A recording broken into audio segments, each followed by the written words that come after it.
కేంద్ర మంత్రులతో అన్నదాతల చర్చలు విఫలమయ్యాయి. రైతుల ప్రధాన డిమాండ్లకు కేంద్రం అంగీకరించలేదు. దీంతో హస్తిన వేదికగా ఇవాళ రైతులు కదం తొక్కేందుకు సిద్దమయ్యారు. చలో ఢిల్లీ పేరుతో ఇవాళ భారీ స్థాయిలో ఆందోళన చేపట్టేందుకు రంగం సిద్దం చేసుకున్నారు. పంజాబ్, హర్యానా, ఉత్తరప్రదేశ్ సహా దేశవ్యాప్తంగా పలు రాష్ట్రాల నుంచి వేల సంఖ్యలో రైతన్నలు ఇప్పటికే దేశ రాజధాని దిశగా కదిలారు. ఇవాళ రైతుల చలో ఢిల్లీ నిరసన కార్యక్రమంతో హస్తినలో హై అలర్ట్ ను ప్రకటించారు. సరిహద్దులను పోలీసులు గుప్పిట్లోకి తమ అధీనంలోకి తీసుకున్నారు. ఇప్పటికే సింఘు, గాజీపూర్, టిక్కీ సరిహద్దుల్లో భారీగా బలగాలను మోహరించారు. అంబాలా, జింద్, ఫతేహాబాద్ జిల్లాల్లో పంజాబ్, హర్యానా సరిహద్దులను మూసేశారు.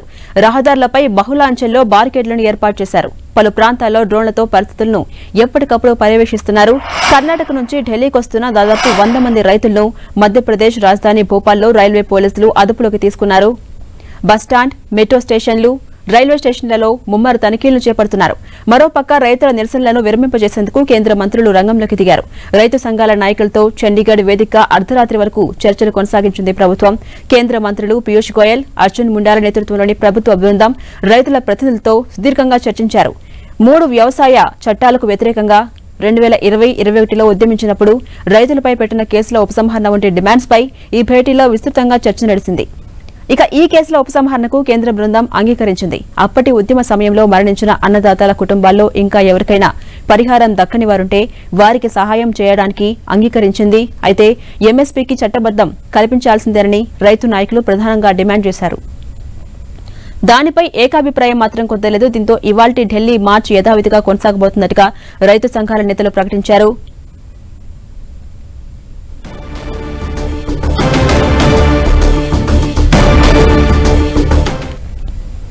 ఇదే అంశంపై మరింత సమాచారం మా ప్రతినిధి గోపి అందిస్తారు. గోపి, ఢిల్లీ సరిహద్దుల్లో రైతు ఉద్యమం 2.0 మీకు ఇప్పుడు కనిపిస్తోంది.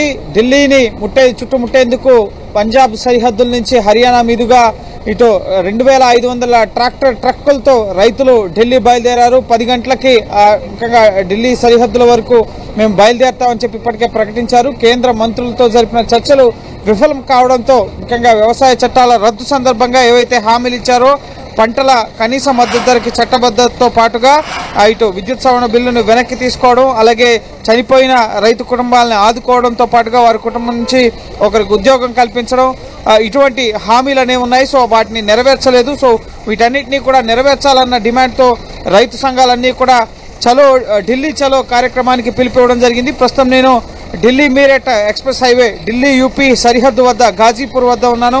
సో భారీ క్రేన్లతో ఇటు సిమెంట్ దిమ్మల్ని రోడ్డుకి అడ్డంగా పెడుతూ ముఖ్యంగా ట్రాక్టర్లని ట్రక్కుల్ని నిలువరించేందుకు అన్ని రకాల ఏర్పాట్లను కూడా చేస్తున్నారు. ఇది ఢిల్లీ మీరట్ ఎక్స్ప్రెస్ హైవే ముఖ్యంగా ఒక సరిహద్దు వద్ద పరిస్థితులు ఇక్కడ కనిపిస్తున్నాయి. ర్యాపిడ్ యాక్షన్ ఫోర్స్, పారామిలిటరీ ఫోర్సెస్తో సహా ఢిల్లీ యూపీ పోలీసులు ఇక్కడ భద్రతను పర్యవేక్షిస్తున్నారు. ట్రాక్టర్స్ ఈ మార్గం గుండా రాకుండా ముందస్తుగా ఇక్కడ అన్ని రకాల భద్రతా చర్యల్ని కూడా చేపడుతున్న పరిస్థితి ఉంది. ట్రాఫిక్ ముఖ్యంగా కిలోమీటర్ల మేర ట్రాఫిక్ నిలిచిపోయిన పరిస్థితి. ఢిల్లీని యూపీని కలిపే ప్రధాన రహదారి ఇది. సో ప్రస్తుతం పూర్తిగా బ్యారిగేడ్లు అలాగే ట్రక్కులను ముఖ్యంగా పోలీసు వాహనాలు అన్నింటినీ కూడా అడ్డుగా నిలిపి ఇక్కడ ట్రక్కులు రానివ్వకుండా అన్ని రకాలుగా సన్నద్ధంగా ఏర్పాట్లు అనేవి ముమ్మరంగా ఇక్కడ సాగుతున్న పరిస్థితి అయితే ప్రస్తుతం ఇక్కడ కనిపిస్తుంది. ర్యాపిడ్ యాక్షన్ ఫోర్సెస్ ఇటు టియర్ గ్యాస్ తో ముఖ్యంగా సిద్ధంగా ఉన్నారు. అలాగే ఇనుప ట్రాక్టర్లు గతంలో 2020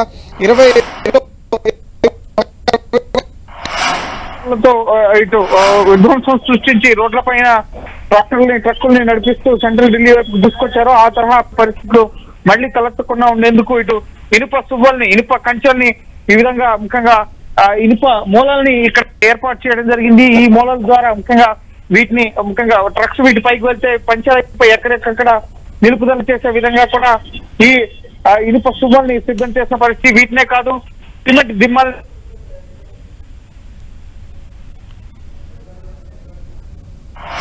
ఇటు సిమెంట్ స్ట్రక్చర్స్ ని కూడా ఇటు ఢిల్లీ పోలీసులు ఏర్పాటు చేయడం జరిగింది. ఇప్పటి వరకు గతంలో ముఖ్యంగా చోటు చేసుకున్న పరిణామాలని ముఖ్యంగా దృష్టిలో పెట్టుకొని మళ్ళీ ముఖ్యంగా ఢిల్లీ ప్రజలకి ఎటువంటి ఇబ్బందులు కలగకుండా ఉండేందుకు ముందస్తుగానే అన్ని రకాల ఏర్పాట్లను కూడా ప్రస్తుతం ఇక్కడ ఢిల్లీ పోలీసులు చేస్తున్నారు. కేంద్ర ప్రభుత్వం ముఖ్యంగా మేము ఈ రైతు సమస్యలను పరిష్కరించేందుకు చర్చల ద్వారానే ఈ సమస్యల్ని పరిష్కరించాలని చెప్పి భావిస్తున్నాం.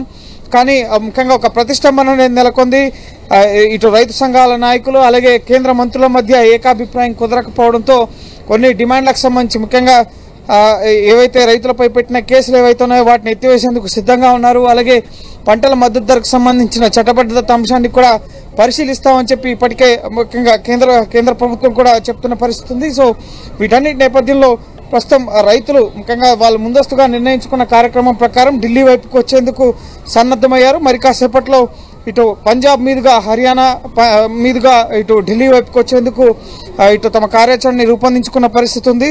సో ప్రస్తుతం అయితే ఢిల్లీ సరిహద్దులో ముఖ్యంగా రైతులు ఎవరు కూడా ఎటువంటి మార్చులు నిరసన కార్యక్రమాలకు ఇక్కడ అనుమతి లేదు. నెల రోజుల వరకు కూడా 144 సెక్షన్ ఇక్కడ విధించడం జరిగింది. ట్రక్కులు ట్రాక్టర్లకి అనుమతి లేదు. అలాగే కర్రలు రాడ్లు ఏవి కూడా ముఖ్యంగా నిషేధిత వస్తువుల్ని ఢిల్లీలోకి తీసుకొచ్చేందుకు ముఖ్యంగా అనుమతి లేదని చెప్తున్నారు. 144 సెక్షన్ కొనసాగుతుంది. ఇటు ఢిల్లీ అలాగే హర్యానా పంజాబ్ అలాగే హర్యానా రాజస్థాన్ సరిహద్దుల్లో కూడా ముఖ్యంగా ఎవరిని కూడా అనుమతించకుండా ఆయా రాష్ట్రాలకు సంబంధించిన అధికారులతో ఎప్పటికప్పుడు పోలీసులు సమన్వయం చేసుకుంటూ ఈ రైతు ఉద్యమాన్ని ముఖ్యంగా ఎక్కడికక్కడ నిలువరించేందుకైతే సన్నద్ధంగా ఏర్పాట్లు జరుగుతున్నాయి. సో చూడొచ్చు, ఇది ముఖ్యంగా 6 లైన్ల జాతీయ రహదారి, భారీగా ట్రాఫిక్ జామ్ అయిపోయిన పరిస్థితి ఉంది. అంబులెన్స్లు ఇవన్నీ కూడా ఈ ట్రాఫిక్ లో స్టక్అప్ అయిపోయి కొంత ఇబ్బందులు పడే పరిస్థితి. గతంలో కూడా వ్యవసాయ చట్టాల రద్దు సందర్భంగా ఏడాది పాటు రైతులు నిరసన ఢిల్లీ సరిహద్దులో కొనసాగించడం జరిగింది. 2020 సెప్టెంబర్లో 3 వ్యవసాయ చట్టాలను పార్లమెంట్లో ప్రవేశపెడితే 2020 నవంబర్ నుంచి 2021 నవంబర్ వరకు కూడా రైతులు తమ ఆందోళన కొనసాగించారు. ఆఖరికి 2021 నవంబర్ 19వ తేదీ ప్రధాని మోడీ వ్యవసాయ చట్టం రద్దు చేస్తున్నట్లుగా ప్రకటించడం జరిగింది. సో ఆ సందర్భంగా రైతుల పంటలకు కనీస మద్దతు ధరకి సంబంధించిన అంశం పైన దీనికి చట్టబద్ధత కల్పిస్తాం. అలాగే చనిపోయిన రైతు కుటుంబాలని ఉద్యమంలో 750 మంది రైతులు ఉద్యమంలో మరణించడం జరిగింది. సో వారందరినీ ఆదుకుంటాం అన్న అంశంగా విద్యుత్ బిల్లును ఉపసంహరించుకోవడం, అలాగే మరికొన్ని రైతులకు స్మారక చిహ్నం ఇటు మరికొన్ని హామీలను డిమాండ్లను కూడా రైతులు చేస్తున్నారు. మన్రేగా పని దినాలను 200 రోజులకు పెంచాలన్న డిమాండ్ని రైతు, అలాగే పంజాబ్ రైతులు ప్రధానంగా ఢిల్లీ కాలుష్యం చట్టానికి సంబంధించి వ్యవసాయాన్ని ఉపసంహరించాలన్న డిమాండ్ కూడా వారు వినిపిస్తున్న పరిస్థితి ఉంది. సో ఇవన్నీ కూడా ముఖ్యంగా ఇవి మా డిమాండ్లు కాదు, కేంద్ర ప్రభుత్వం మాకు ఇచ్చిన హామీలు, ఆ హామీలను నెరవేర్చాలని చెప్పి మేము డిమాండ్ చేస్తున్నామని చెప్పి రైతులంతా కూడా మా డిమాండ్లు నెరవేరేంత వరకు మేము పోరాటం కొనసాగిస్తామన్నారు. అయితే శాంతియుతంగా చర్చల ద్వారా ఈ సమస్యను పరిష్కరించుకోవాలని చెప్పి కేంద్ర మంత్రులు నిన్న కోరినప్పటికీ కూడా సో చర్చల్లో ఏకాభిప్రాయం కుదరలేదు. కొన్ని అంశాలకు సంబంధించి పరిశీలిస్తాం అని చెప్పినట్లుగా తెలుస్తుంది. పీయూష్ గోయల్ అలాగే అర్జున్ ముండా ఇటు వ్యవసాయ శాఖ మంత్రి ఇద్దరు కూడా నిన్న చర్చలు జరపడం జరిగింది. సో అయినప్పటికీ సుదీర్ఘంగా నిన్న రాత్రి చండీగఢ్ లో జరిగిన చర్చలు విఫలం కావడంతో ప్రస్తుతం ఈ నిరసన కార్యక్రమం అనేది ముఖ్యంగా ట్రాక్టర్ ర్యాలీ రైతులు 2500 ట్రాక్టర్లతో ప్రస్తుతం ఢిల్లీ వైపుకి ముందుకు దూసుకొస్తున్న పరిస్థితి. సో ఆ ట్రాక్టర్లన్నింటినీ నిలువరించేందుకు కూడా ప్రస్తుతం ఢిల్లీ పోలీసులు అలాగే యూపీ హర్యానా పోలీసులు కూడా ఢిల్లీ సరిహద్దులో అన్ని రకాల ఏర్పాట్లను కూడా చేస్తున్నారు.